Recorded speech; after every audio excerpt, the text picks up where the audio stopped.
नमस्कार, मैं हूं आपका दोस्त विजय विद्रोही। आप मुझसे जुड़ चुके हैं, इसके लिए आप सबका तहे दिल से शुक्रिया। अगले 8 मिनट आपसे जुड़े रहने की कोशिश करूंगा। तो महिला आरक्षण बिल की आड़ में बीजेपी या यूं कहा जाए कि मोदी सरकार एक तीर से कई निशाने साधने के फेर में है। अगर वो एक तीर से कई निशाने साधने में कामयाब होती है तो वो महिला आरक्षण की मसीहा कहलाएगी, और अगर वो फेल हो जाती है और विपक्ष कामयाब हो जाता है इन बिलों को गिराने में, तो भी तोहमतें आएंगी विपक्ष पर। बड़ी चालाकी के साथ महिला आरक्षण को परिसीमन से जोड़ दिया गया है। बड़ी चालाकी के साथ परिसीमन को 2011 की जनगणना से जोड़ दिया है। परिसीमन को 2026 की जनगणना से नहीं जोड़ा जा रहा है, क्योंकि 2026 में जातीय जनगणना होनी है और जो उसका नतीजा आएगा जनगणना का, वो उसमें जातीय स्थिति पता लगेगी और तब महिला आरक्षण पास कराना बड़ा मुश्किल हो जाएगा। 3-4 बड़े सवाल हैं, कोई भी उठा सकता है सवाल। बीजेपी के लोग भी ये सवाल उठा सकते हैं अगर थोड़ी सी हिम्मत है। अभी जब तमिलनाडु का चुनाव और पश्चिम बंगाल का चुनाव चरम पर है, तो ऐसा क्या मुहूर्त निकला है 16 से 18 अप्रैल के बीच ही महिला आरक्षण बिल पास कराना था। साफ तौर पर जाहिर है कि तमिलनाडु में तो बीजेपी हार रही है, तय है। बंगाल में भी बीजेपी हार रही है और उसको लग रहा है कि एक अंतिम उपाय के रूप में ममता के महिला वोट बैंक में सेंध लगाने की कोशिश की जाए। ममता का जो चुनाव का जो टेम्पो बना हुआ है उसको तोड़ने की कोशिश की जाए। अगर बिल पास हो गया तो 19, 20, 21 3 दिन बीजेपी पश्चिम बंगाल में गाना गाएगी कि देखिए हमने कितना बड़ा काम कर दिया।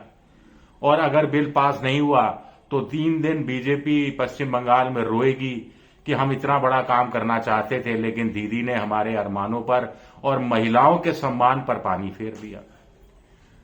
बड़ा सवाल उठता है कि कोई भी आदमी ये सोचेगा कि खाड़ी युद्ध चल रहा है, कच्चे तेल का, पेट्रोल का, डीजल का, हीलियम का, खाद का, हर तरह की खाद का, और बहुत सारा एलएनजी, पीएनजी, बहुत संकट का दौर है, संकट पर संकट का दौर है।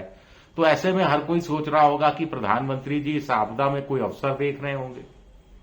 एनर्जी सेक्टर में परमाणु ऊर्जा है, सौर ऊर्जा है, विद्युत ऊर्जा है, पन बिजली योजनाएं हैं, इनका कैसे दोहन किया जा सके, इस पर कोई नया आइडिया निकाल रहे होंगे। लेकिन यहां तो सारा कुछ खेल महिला आरक्षण की आड़ में परिसीमन कराना और इस पैकेज के आधार पर 2029 का लोकसभा चुनाव जीतना, यही मकसद रह गया है। इतनी बड़ी संख्या में लोगों की नौकरियां जा रही हैं, उद्योग धंधे छोटे बंद हो रहे हैं, एमएसएमई सेक्टर खाड़ी युद्ध से प्रभावित हो रहा है। लेकिन चिंता अपनी 2029 का चुनाव चिंता का विषय बना हुआ है। ये भी अपने आप में हैरानी की बात है। फिर ये जो बिल है, ये संविधान संशोधन बिल है। संविधान संशोधन बिल में 2/3 सदस्यों का बहुमत होना, सिर्फ बहुमत से काम नहीं चलता, 2/3 सदस्यों की रजामंदी होना जरूरी होता है। यानी सदन की जितनी स्ट्रेंथ है उसका कम से कम 50% उपस्थित हो और जितने उपस्थित हैं उनका 2/3 वोट दे। अब बीजेपी को भी पूरा अंगणित पता है कि लोकसभा में 543 का 2/3 360 बैठता है, बीजेपी एनडीए के कुल 293 है, तो ऐसे में 260 या 362 बैठता है। कुल मिलाकर 69 की कमी है। राज्यसभा में 141 है, बीजेपी प्लस उनके साथियों के 160 चाहिए, तो 162 चाहिए, तो वहां 21 की कमी है। तो जब इतनी कमी है और इतना सेंसिटिव बिल है, तो विपक्ष की रजामंदी होनी चाहिए थी। बिना रजामंदी के आप बिल अचानक से क्यों ले आते हैं? इतना इंपॉर्टेंट बिल, 3 बिल, एक नहीं, 2 नहीं, 3 बिल एक साथ आप विपक्ष को लोकसभा में या राज्यसभा में प्रस्तुत करने से सिर्फ 36 घंटे पहले देते हैं। आखिर मंशा क्या है? स्टडी करने का इतना कम टाइम क्यों दिया जा रहा है? आप महिला आरक्षण देना चाहते हैं तो 543 स्ट्रेंथ है लोकसभा की, 543 को 2/3 से आप डिवाइड कर दीजिए, कुल 181 या 182 आएगा फिगर। 181-82 के सीटें आरक्षित कर दीजिए महिलाओं के लिए। उन 182 में से कोटा में कोटा SC ST के लिए भी 1/3 कर दीजिए, रोटेशन वाइज कर दीजिए, काम खत्म। चलिए आप ये नहीं करना चाहते। आपने कहा कि 106 जो संविधान संशोधन किया था 30 महीने पहले, महिला आरक्षण बिल लोकसभा और राज्यसभा में पास कराया था विपक्ष की रजामंदी के साथ, विपक्ष की सर्वसम्मति के साथ। तब पूरे सदन ने क्या तय किया था कि पहले जनगणना होगी। उस समय जातीय जनगणना का सवाल नहीं था, कि पहले जनगणना होगी, जनगणना के बाद परिसीमन होगा, परिसीमन के बाद महिला आरक्षण लागू होगा। पूरे सदन ने यह कहा। अब अचानक ऐसा क्या हुआ कि जनगणना भी नहीं करानी आपको। जनगणना 2026 वाली से पहले 2011, 16 साल पुराना आंकड़ा, उसके आधार पर आप डिलिमिटेशन करना चाह रहे हैं। और फिर डिलिमिटेशन में भी चालाकी बरत रहे हैं। उसकी व्यवस्था ऐसा कर रहे हैं कि आगे से संविधान संशोधन के रूप में नहीं लिया जाएगा, इसको संवैधानिक मर्यादाएं, वो वैधानिकता खत्म कर दी जाएगी और साधारण बहुमत से सरकार डिलिमिटेशन करा पाएगी, जब चाहे जिस सीट का डिलिमिटेशन करा पाएगी। यानी अपने हिसाब से सीटों को उलटफेर किया जाए, अपने हिसाब से उनका नामांकन, सीमांकन और पॉपुलेशन इधर से उधर की जाए और फिर चुनाव जीता जाए 2029 का। यह भी अपने आप में बड़ा सवाल उठता है। अब डिलिमिटेशन को लेकर पहले कहा गया कि साहब अन्याय नहीं होने दिया जाएगा, दक्षिण भारत के राज्यों को अनुपात ठीक रखा जाएगा, इस तरह की बातें कही गई। अब वो सब भी नहीं दिख रहा। अब जो आंकड़े पेश हो रहे हैं कि हिंदी बेल्ट के, जो सिर्फ शुद्ध हिंदी बेल्ट की बात कर रहा हूं, जिसे हिंदी पट्टी, काउ बेल्ट भी लोग कहते हैं, जिसमें राजस्थान है, मध्य प्रदेश है, छत्तीसगढ़ है, उत्तर प्रदेश है, बिहार है, झारखंड है। यहां पर जो सीटों की जो संख्या है अभी 38.1% है शेयर इन सीटों का। जो 850 की जब लोकसभा हो जाएगी तो ये परसेंटेज बढ़कर 43.1% हो जाएगा सीटों का।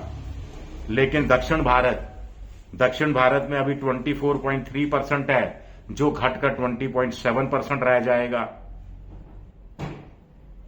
अब पश्चिम भारत में कोई फर्क नहीं पड़ेगा, 14.3 और 14.4 करीब करीब बराबर है। नॉर्दर्न इंडिया में कोई फर्क नहीं पड़ेगा, 4.4 से लेकर 4.5% है, कोई फर्क नहीं पड़ेगा। तो इसका मतलब है नॉर्थ इंडिया के मुकाबले में और ज्यादा गैप बढ़ जाएगा, गैप तो बढ़ जाएगा। अगर हम यूनियन टेरिटरी को अलग कर दें कि 850 को भी माना जाए तो 426 चाहिए बहुमत के लिए। और ये जो नॉर्थ इंडिया के राज्य हैं, इन्हीं की संख्या जो बढ़कर हो जाएगी करीब 310-320 के आसपास। यानी आप 6-7 राज्यों पर कंसंट्रेट कीजिए और आप चुनाव निकाल लीजिए। कितना आसान तरीका हो गया चुनाव जीतने का।